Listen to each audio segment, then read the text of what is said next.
Good afternoon, everyone. Hope you all had a great weekend.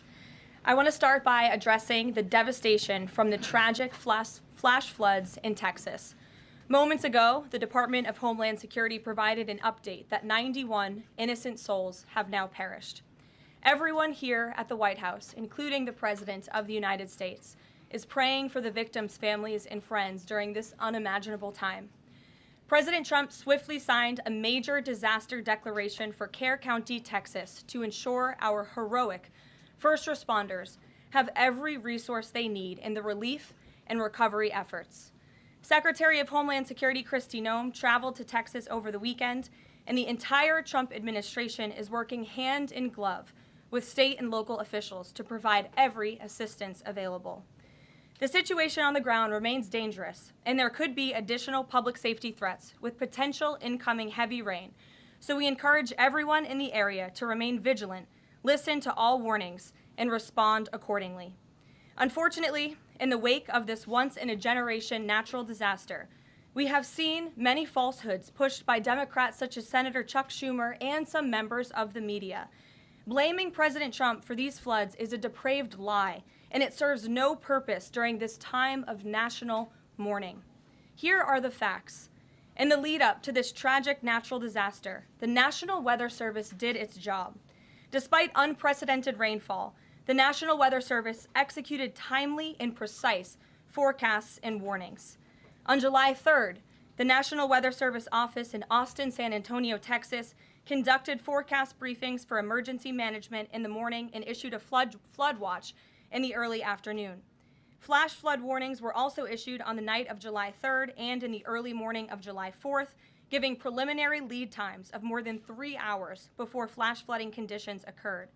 And the National Weather Service office in New Braunfels, which delivers forecasts for Austin, San Antonio, and the surrounding areas, had extra staff on duty during the storms, despite claims of the contrary.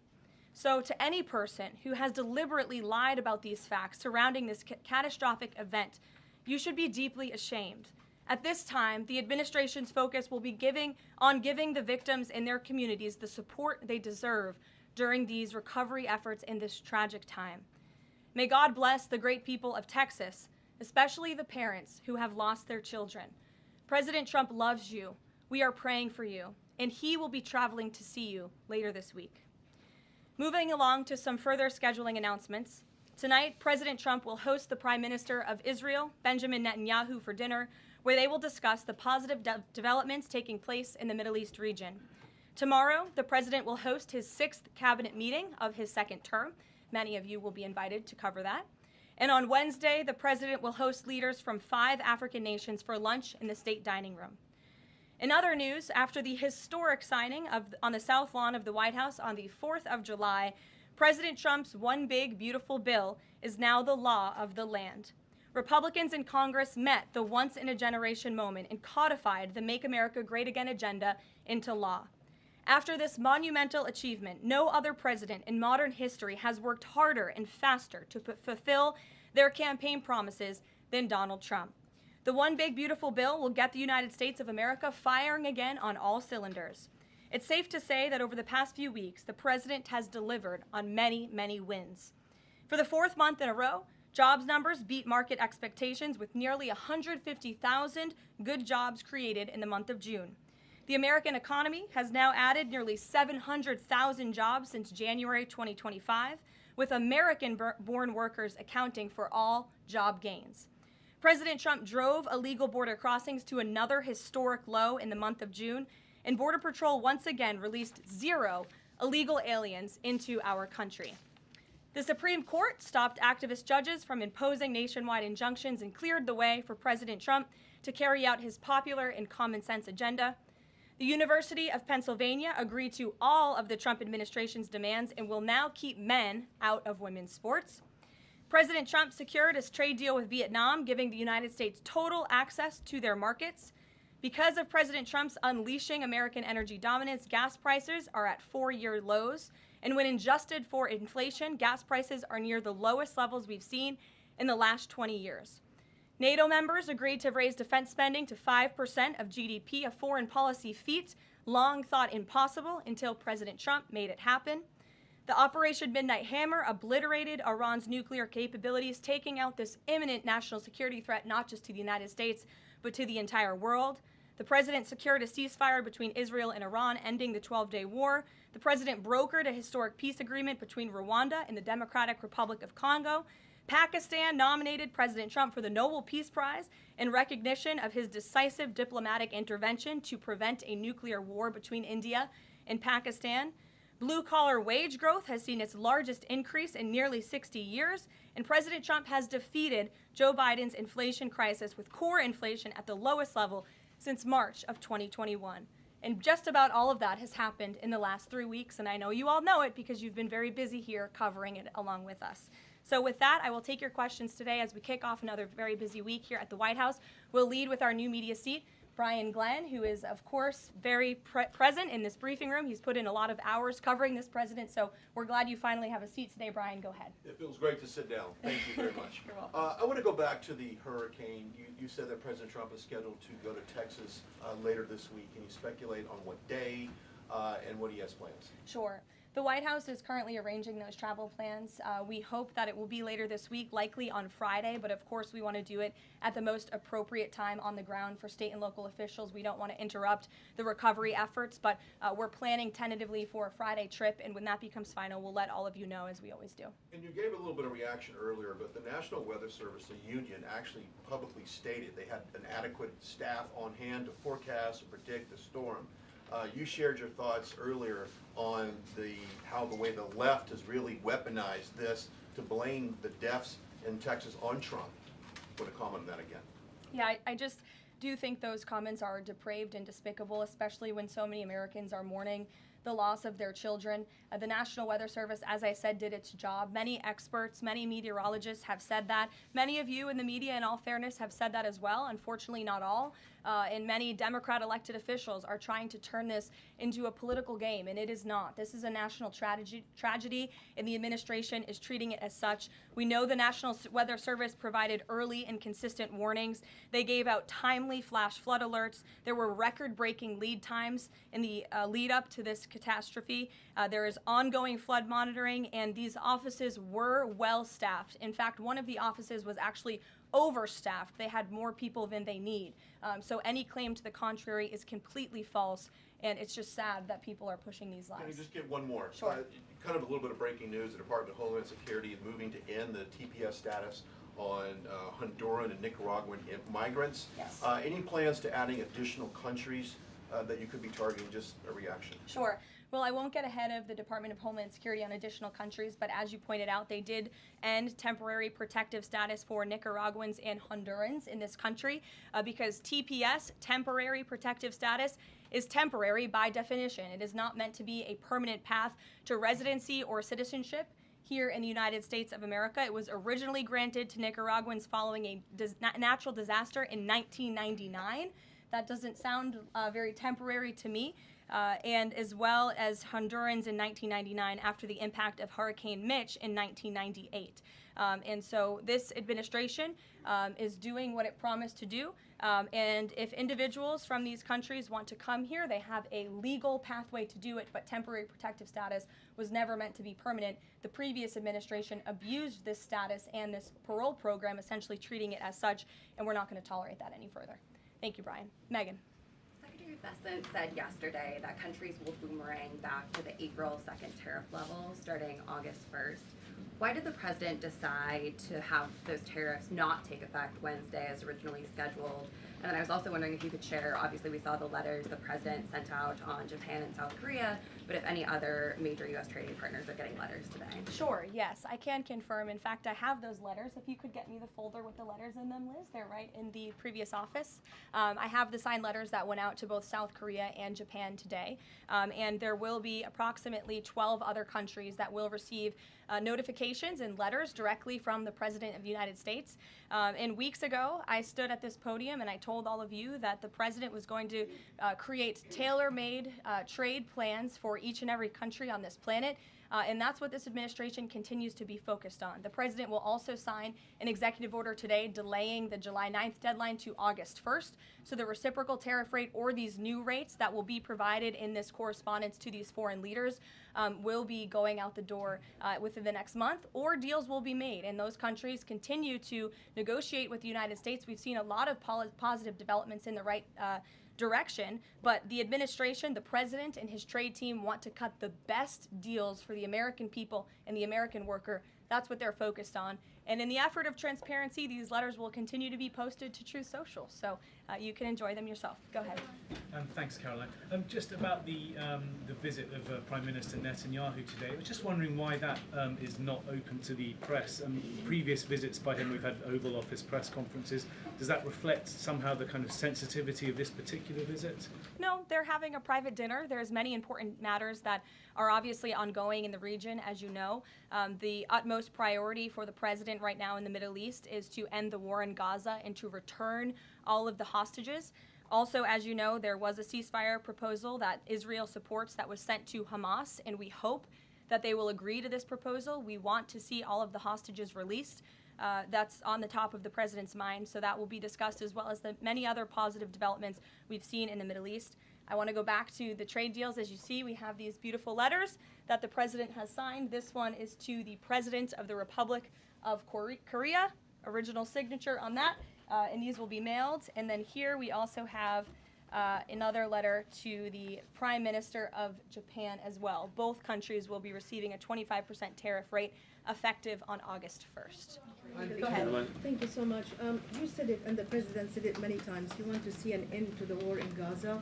Will he give guarantees during this 60-day period of ceasefire that actually the war will end? Because this is a sticking point with Prime Minister Netanyahu, and I'm wondering if they see eye to eye on this point. And how do you see the next day? What the next day in Gaza will look like? Look, right now the president is focused on today and to get the Hamas to agree to this ceasefire. I don't want to comment on the details of the arrangement out of respect for these negotiations, but a agreeable and appropriate ceasefire proposal has been sent to Hamas. And I can also tell you Special Envoy Witkoff intends to travel to Doha later this week, where he will continue to engage in these discussions. And the Qataris and the Egyptians have been incredibly helpful partners in mediating these negotiations and discussions to bring peace to this region and end this conflict once and for all. Kristen. Two questions. Thank you, Caroline. Sure. The first question is President Trump reconsidering his plan to phase out FEMA, given what officials have said is their critical role on the ground now in Texas? Look, the president wants to ensure American citizens always have what they need during times of need. Whether that assistance comes from states or the federal government, that's a policy discussion that will continue.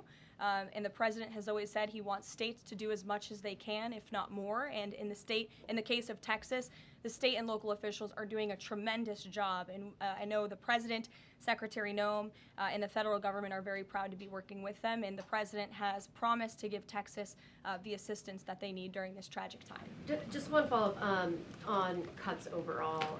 Over the weekend, President Trump said that Elon Musk was a train wreck. Are there, given this current viewpoint, are there concerns within the White House or from the president himself over the cuts that happened under Musk while he was advising DOGE, including the National Weather Service? I think I've already addressed that, Kristen, and what I can tell you is that these offices were fully staffed. The San Angelo office was fully staffed with 12 forecast meteorologists. There were no vacancies. The San Antonio office was operating with 11 forecasters.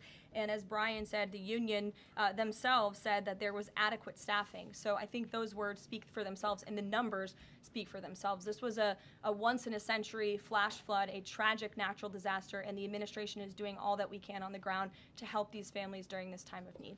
Jeff. Thanks very much, Caroline. Just following up on Kristen's question, is it still the president's plan to phase FEMA out by the end of this year? I just answered Kristen's question for you. One more, hold on, one more. Sure, I'll give it to you. Go ahead.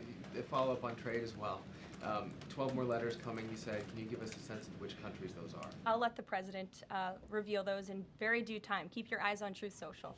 Michael, in the back. Thank you, Caroline. An armed shooter today was shot in McAllen, Texas, after opening fire on Border Patrol agents. comes just days after Democratic Congresswoman Pramila Jayapal recently said she gets, quote, inspired when activists obstruct ICE. Does the White House expect Democrats to tone down their rhetoric in light of what we saw today in McAllen, Texas? We certainly call on Democrats to tone down their rhetoric against ICE and Border Patrol agents who, again, are everyday men and women. I would encourage AOC and other Democrats to actually meet with the United States Border Patrol. These are honorable Americans who are just simply trying to do their job to enforce the law. They go home to their families every night just like we all do, and they deserve respect and dignity for trying to enforce our nation's immigration laws and to remove public safety threats from our communities. The White House is aware of the shooting that took place today in Texas, and we are working with the appropriate federal agencies to get to the bottom of what happened. Caroline, the DOJ and FBI have now concluded there was no Jeffrey Epstein client list. What do you tell MAGA supporters who say they want anyone involved in Jeffrey Epstein's alleged crimes to be held accountable? This administration wants anyone who has ever committed a crime to be held accountable, and I would argue this administration has done more to lock up bad guys than certainly the previous administration. And the Trump administration is committed to truth and to transparency. That's why the Attorney General and the FBI Director pledged at the President's direction to do an exhaustive review of all of the files related to Jeffrey Epstein's crimes and his death. And they put out a memo in conclusion of that review. There was material they did not release because, frankly, it was incredibly graphic and it contained child pornography, which is not something that's appropriate for public consumption. But they committed to an exhaustive investigation. That's what they did, and they provided the results of that. That's transparency. Follow up on that, Sure. Caroline. Okay, so the FBI looks at the circumstances surrounding the death of Jeffrey Epstein. According to the report, this systematic review revealed no incriminating client list. So what happened to the Epstein client list that the Attorney General said she had on her desk? Well, I think if you go back and look at what the Attorney General said in that interview, which was on your network on Fox I've News. got the quote. Go ahead. John Roberts said, DOJ may be releasing the list of Jeffrey Epstein's clients. Will that really happen? And she said, it's sitting on my desk right now to review. Yes, she was What? saying the entirety of all of the paperwork, all of the paper in relation to Jeffrey Epstein's crimes. That's what the Attorney General was referring to, and I'll let her speak for that. But again, when it comes to the FBI and the Department of Justice, they are more than committed to ensuring that bad people are put behind bars. They have an operation going on right now called Summer Heat, which has our murder rate trending in the lowest direction in United States history. Their emphasis on violent crime and locking up violent criminals has led to the arrest of 14,000 violent criminals. That's a 62% increase from the same time period last year. So this Attorney General and the FBI Director are committed to putting bad people behind bars where they belong. They promised an exhaustive review. That's what they did. For any further details, I would refer you to the Department of Justice. Kate. Thanks, Caroline. With Prime Minister Netanyahu visiting the White House today, yesterday the president said that he was working on a more permanent deal with Iran, but several days ago he didn't think one was necessary. What changed? Well, when you asked me about this, or when you all asked me about this several weeks ago, I said the president thought maybe an Iran deal was not necessary, but of course the president is always interested in peace and diplomacy. That remains true, and the administration continues to be in contact, both directly and indirectly, with the Iranians on a deal. And then on tariffs, you're now delaying the deadline from July 9th to August 1st. Is that an acknowledgement that perhaps the administration found it more difficult to negotiate these trade deals, or whatever happened to 90 deals in 90 days? No, it's an acknowledgement that this administration is doing what's best for the American worker, and we want the best deals possible for our workers, for our manufacturing base, for our middle class, and they are doing this deliberately and appropriately on behalf of our country's interests. Josh. A couple more on the tariffs. You said about 12 more letters. There were about 55 or so countries, including the EU as a bloc, that were facing this tariff increase. All of those, to understand you correctly, are now deferred to August 1st, right? Correct. And on the 12, what happens with the remaining, whatever it would be, 40-something? So just 12 today. There will be additional letters in the coming days. So all of them are going to get a letter at some point? Correct. Okay, and can you tell me why he decided to start with South Korea and Japan? Are they annoying him? It's the president's prerogative, and those are the countries he chose. And on the sectoral tariffs, it's our understanding that these continue to be a separate track. We're still waiting on a bunch of those. That's Can you right. give us any timing update on when he's going to move on, for instance, semiconductor tariffs and other things that are still in the hopper? I don't have a timing update, but for where they are in the process, I would defer you to the Department of Commerce. Should we expect deals finally as well? He announced this Vietnam deal. Are you close on any other countries? The president and the administration, yes, we are close, but again, the president wants to ensure these are the best deals possible. And I would add just one more thing on trade and tariffs to wrap it up.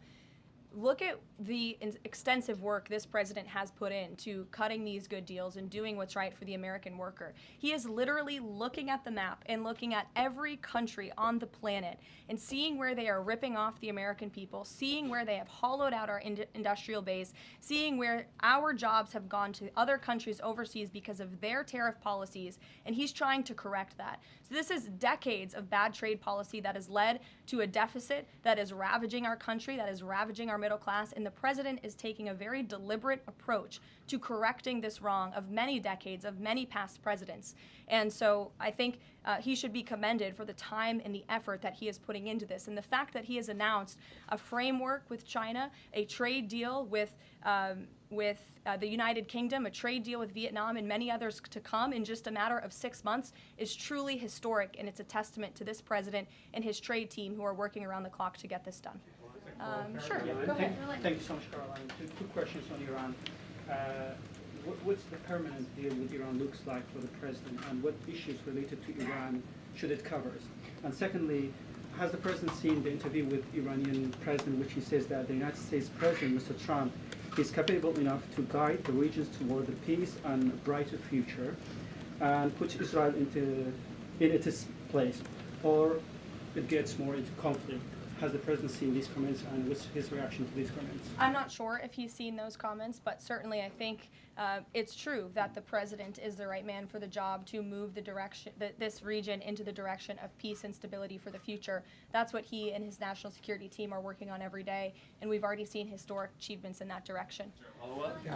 Go ahead. In the back. Kelly, go ahead. Okay, great, thank Sure. you. And then in front of you. Okay, couple questions for you. First on... Y'all need name tag signs. First question on the flooding in Texas. Sure. I know there has been some concern about the timing of the alerts, knowing that they did go out, but the warnings coming out in the wee hours, so while many people were likely sleeping. Can you share just details what you know about why those warnings were sent while people were likely sleeping, and then what the administration is doing to ensure that these alerts come out sooner?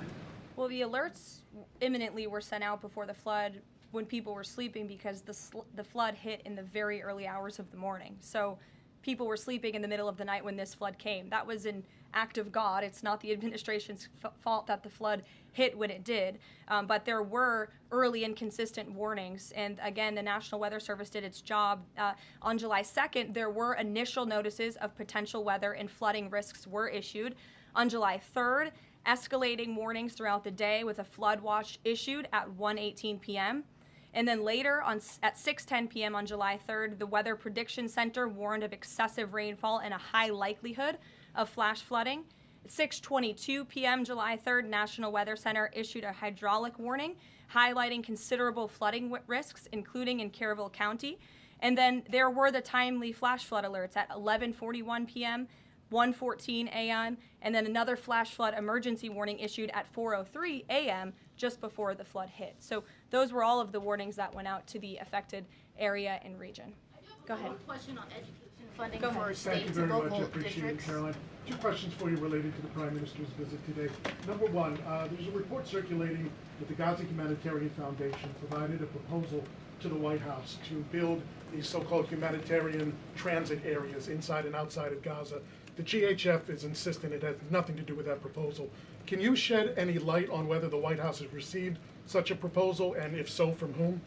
I'm unaware if a proposal from the Gaza Humanitarian Foundation was sent to the White House. I haven't seen it, but I can ask our National Security Council. And also a document circulating that the White House is prepared to lift the Foreign Terrorist Organization designation from HTS, the group of President al-Shara in Syria. Can you confirm that that's taking place? Again, I haven't heard that, or I'm not aware of that action taking place. As you know, we did lift particular sanctions on Syria, but we did leave them on for particular terrorist groups. If that has changed, we will, of course, let you know if there's a change in policy, but I'm unaware of one at this time. Sure, go ahead. Me? Hi, Carolyn. Thank you. You're Ahead of welcome. And then you the, can go too, since you're so eager. ahead of the president's meeting with Prime Minister Netanyahu today, is there a scenario where Israel has made it clear that they will not bring an end to this war until Hamas is decimated? And the president just 5 months ago suggested a potential takeover of Gaza. Is there a situation where tonight the two men will change their posture, and in the scenario that Hamas turns over the remaining hostages, that the war could come to a permanent end, and that they will seek that under that scenario that they would essentially try to bring this war to a permanent end beyond just that 60-day ceasefire? Again, you're putting a hypothetical situation in the air, so I don't want to comment on that out of respect for these ongoing negotiations and discussions that are taking place. But as for the takeover of Gaza, I don't believe the president ever said that. I think he discussed a rebuilding of Gaza once this war is over. This has become an uninhabitable place for human beings, and the president has a big heart. He wants this to be a prosperous, safe part of the region where people and families can thrive, and there will be a need for a real rebuilding effort when the time comes. But right now we need to end this war, and we need to bring all of the hostages home. The president is adamant about that. Into the war tonight? Look, again, I will let the president speak for himself later if he decides to comment on the details of the agreement, but out of respect for the discussions, I won't do that from the podium. Go ahead. So Congressman Lawler and Gottheimer have introduced a bill in Congress, the Bunker Buster Act, that would allow the United States to sell B-2 bombers and bunker buster bombs to Israel. Is that something the president would support? Well, I don't know if the president's aware of the Bunker Buster Act, but I will ask him and see what his opinion on that is. I'm not sure. All right, thank you. Caroline. Thank you, Caroline. Building off of the question earlier about the shooter in Texas who targeted ICE, Axios reported today, I believe, that Democrat lawmakers were saying their constituents are calling on them to be more violent when they go to ICE facilities, including, I believe, they want them to shed blood, and that they said that Democrat lawmakers should be willing to get shot themselves.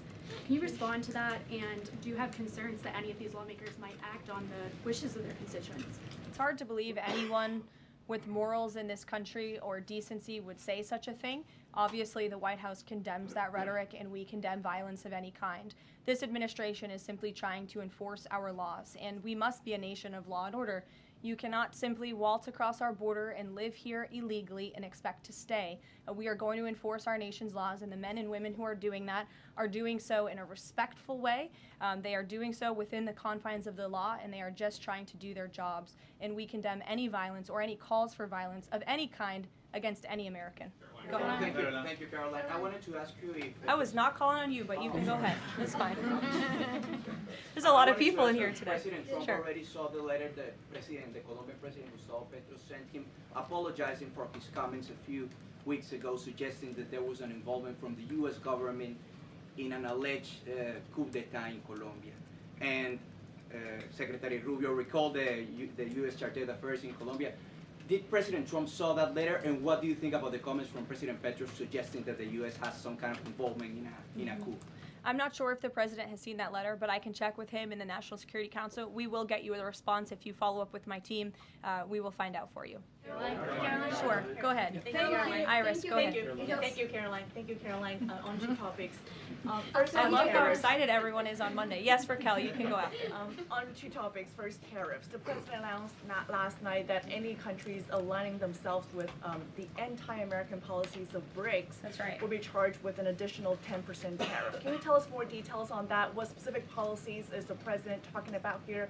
What policies should countries stay away from to avoid being subject to additional tariffs? Sure. Well, the president feels, generally speaking, that BRICS is seeking to undermine the interests of the United States.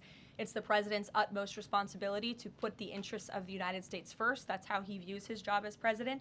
So he's going to ensure that America is fairly treated on the world stage, and he'll take any action necessary to prevent countries from taking advantage of the United States and our people.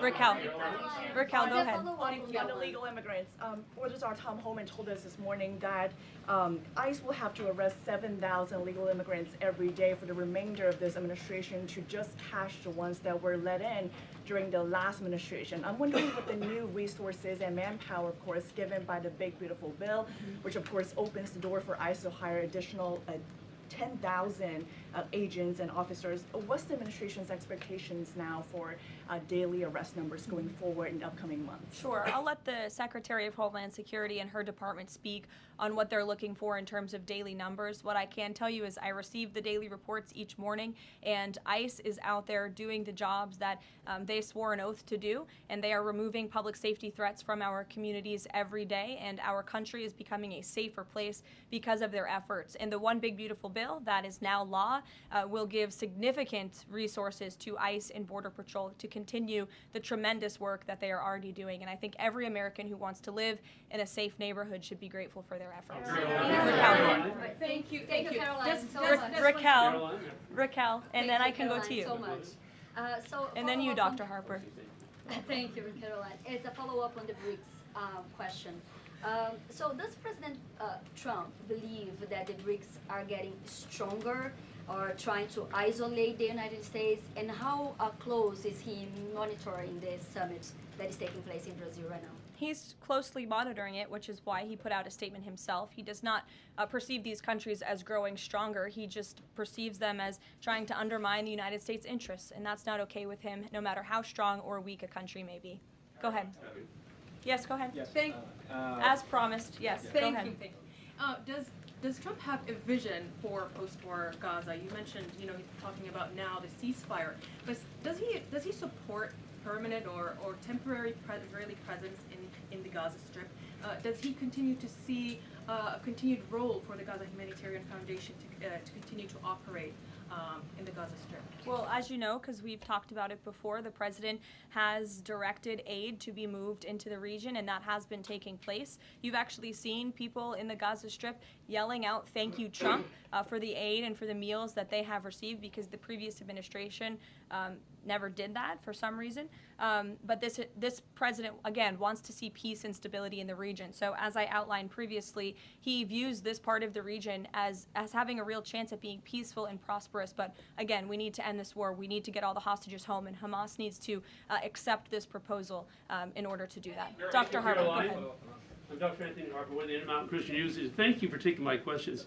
Given the nature of the Palestinian Authority, with their pay to slay, teaching Jew hatred to children, corrupt leaders, and no elections for 19 years, who does President Trump support to govern Area A and Area B to prevent Hamas from ruling? And what is President Trump's position on Israeli sovereignty? Sure. Well, the president believes Israel, of course, has a right to defend itself. As for the first part of your question, you're getting ahead, Dr. Harper. As I told you, the president wants Hamas to accept this proposal right now. He wants to see peace in this region, and he's committed to doing that. Sean. Hey, Caroline, can you just please walk us through the decision to halt the supply of weapons to Ukraine at a time when Russia is really hitting Ukrainian cities and civilians? Was that the president who decided that, or did the Pentagon do it without his approval? No, neither of those things are true. I'm happy to walk you through it. This was a standard review by the Pentagon of all weapons and all aid and all support that the United States is providing all countries and all regions around the world, not just Ukraine.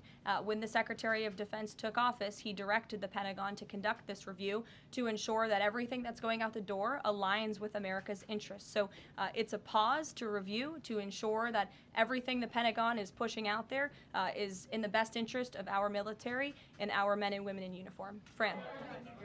Two questions on Israel. You suggested that Hamas is the impediment currently to a ceasefire. So if not a ceasefire deal, then what does the president hope to achieve with tonight's dinner with the prime minister? Again, you guys are getting around to a lot of hypotheticals. I don't want to get ahead of the president, but there are many other issues to discuss with Prime Minister Netanyahu tonight related to the region and just the entire world. So this will be a dinner to talk about Operation Midnight Hammer, which was incredibly successful, to talk about peace in Gaza and ending that conflict, as well as many other topics of discussion in relation to Israel and the United States.